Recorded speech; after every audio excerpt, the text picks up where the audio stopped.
Hola, amantes de lo oscuro. Hoy viajaremos hasta Latinoamérica para hablar de uno de los acontecimientos más horrendos de los últimos 10 años. Aquel día Mel llegaba tarde al trabajo. Ya era la cuarta vez que se quedaba dormida y el día anterior le habían avisado de que la despedirían si volvía a ocurrir. Por ese motivo iba a tanta velocidad que no pudo esquivar el camión que venía de frente. Despertó en el hospital un par de horas después, con un brazo enyesado y la cabeza y el tórax vendados. Justo cuando empezaba a ser consciente de dónde estaba, entró una enfermera a la habitación, donde había 5 personas más ingresadas. Venía a traerles el almuerzo, y cuando le dio la bandeja a Mel, sus miradas se enfrentaron durante un par de segundos. Lo suficiente como para que un escalofrío recorriese todo su cuerpo. Entonces la joven enfermera le ordenó que le diera su teléfono, alegando que estaba prohibido tenerlo allí por la seguridad de los demás pacientes. No estaba muy convencida, pero al final hizo lo que le pidió. El tiempo fue pasando y llegó la hora de las visitas. Se extrañó que todos los ingresados estuvieran con su gente cercana menos ella, así que pidió permiso para llamar a su familia y saber si había ocurrido algo. El permiso le fue denegado. Llegó la noche, y debido a la preocupación no consiguió conciliar el sueño. Eran las 3 de la mañana cuando entre la oscuridad vio a una persona entrar a la habitación y situarse ante una de las camas. «¿Dónde me llevas?», escuchó. «A dar un paseo», fue la respuesta. Reconoció al instante la voz de aquella enfermera que tanto terror le había provocado y observó cómo aquella figura se llevaba al enfermo. Al día siguiente seguían faltando una de las camas. No se atrevió a preguntar, pero sabía que lo que había visto no era normal. Ese día tampoco fue nadie a visitarla y le dieron la noticia de que pasaría mínimo 48 horas más allí. Empezó a pasarlo realmente mal. A pesar de su preocupación, cuando anocheció cayó rendida por la falta de sueño.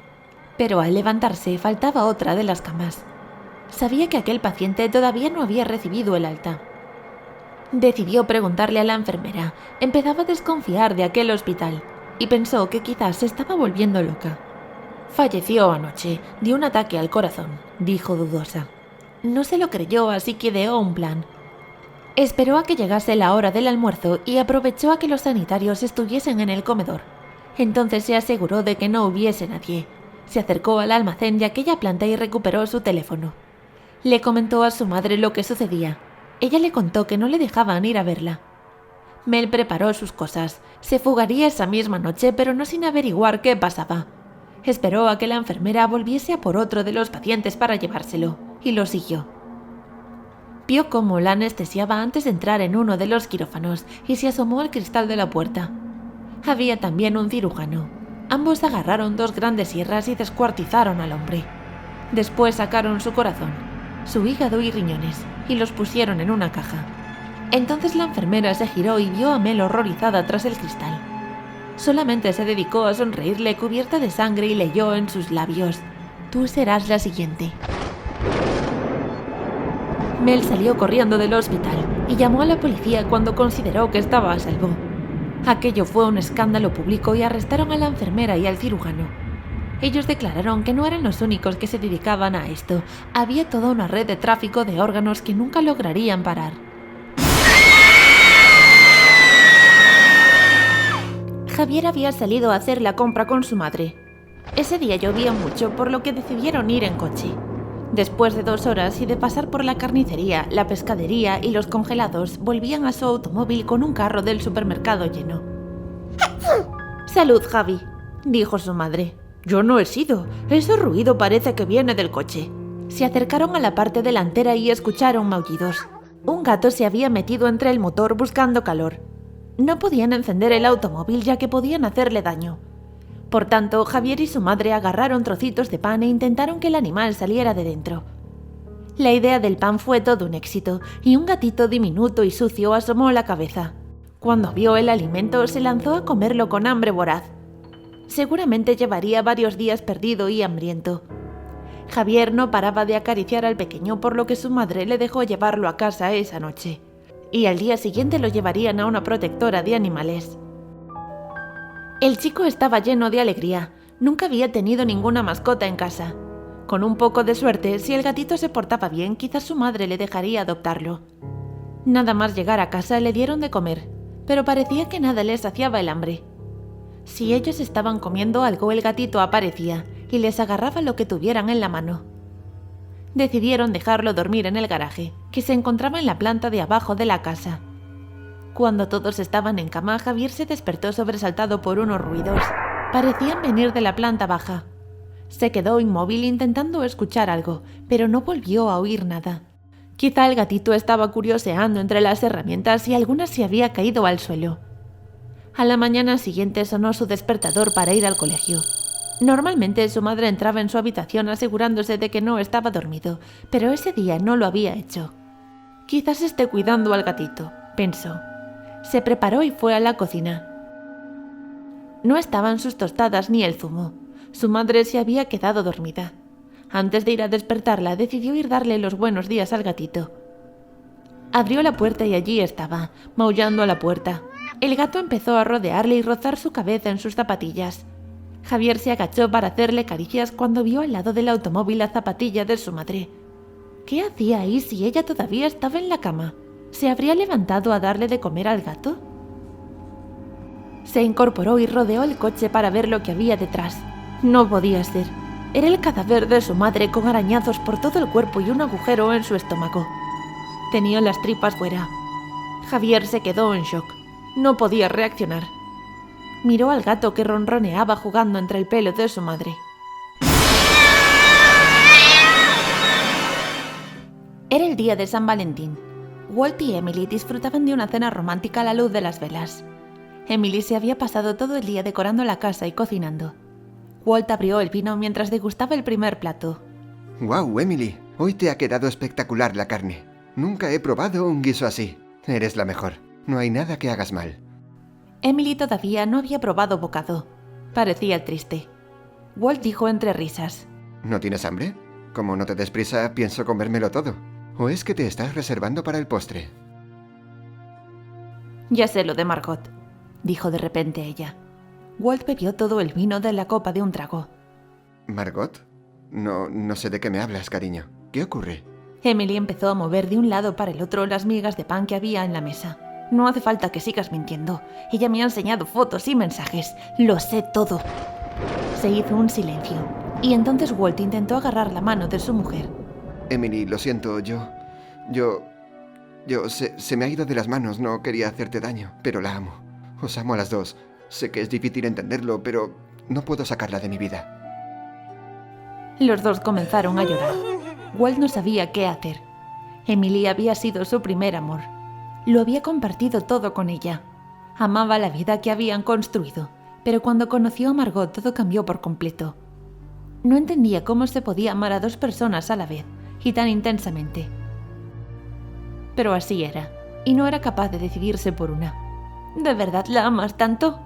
Sí, dijo él. No espero que lo comprendas, pero a ti también, Emily. Nunca he dejado de quererte. ¿La llevas en tu corazón?, volvió a preguntar ella. Sí, ya te he dicho que la amo. Emily levantó los ojos de la mesa y le miró con ojos brillantes. ¿Te gustó la carne del guiso, cariño mío? Walt palideció y negó con la cabeza. Ahora también llevas a Margot contigo. Ya puedes estar con las dos para siempre. De 50.000 gemelos, 2 nacen con alguna parte unida. Chloe y Amy fueron parte de aquel reducido número. Los médicos dijeron que no podrían separarlas ya que compartían demasiados órganos vitales. Pero su padre no quería tener un bicho raro como descendiente, ni que lo mirasen al andar por la calle con ellas. Las encerró durante sus primeros 9 años en el sótano bajo llave. Les arrojaban la comida desde la puerta como si fueran una bestia sin sentimientos. Así que un día decidieron escaparse.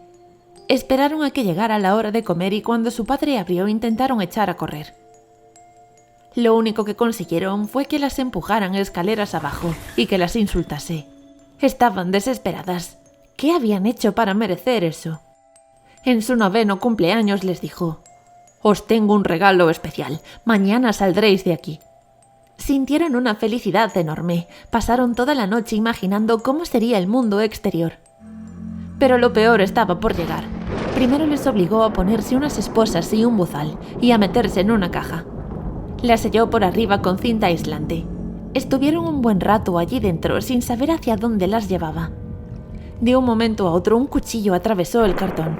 Un rayo de luz les indicó que había llegado la hora de ver el exterior, pero al salir se dieron cuenta de que no iban a ser libres. Estaban encerradas en una jaula.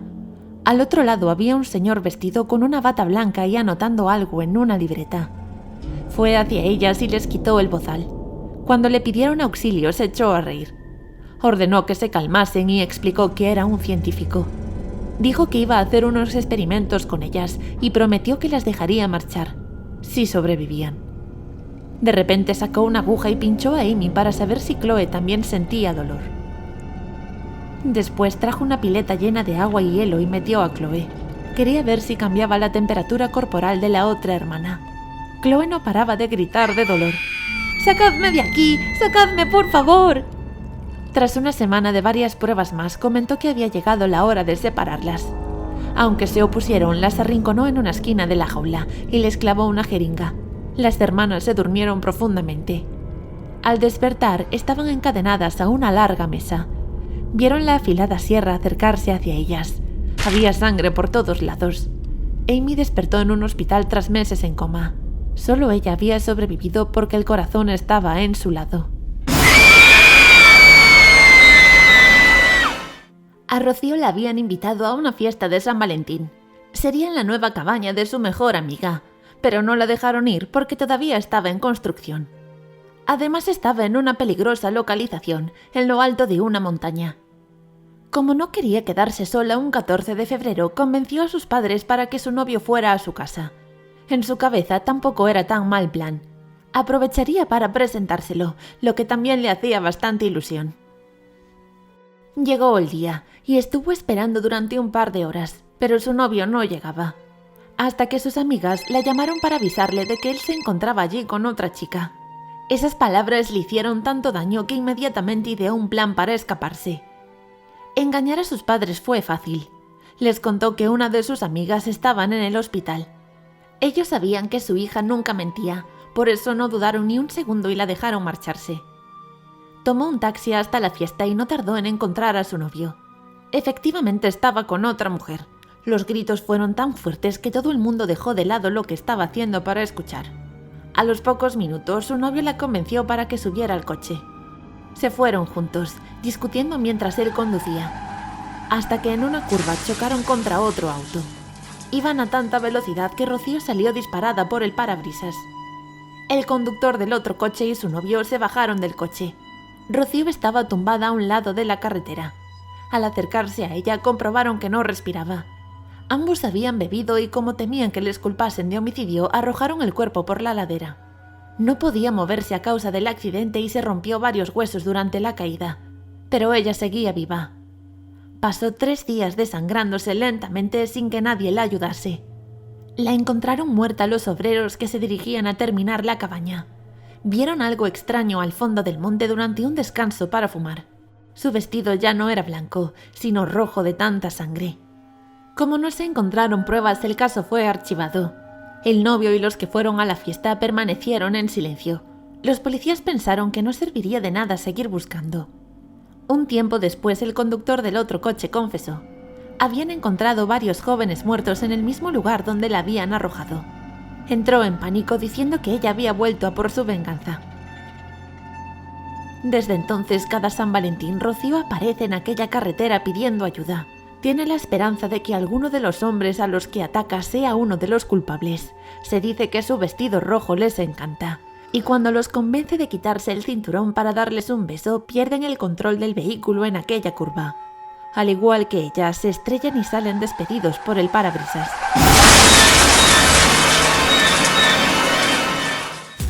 No olvides suscribirte y darle a like si te ha gustado.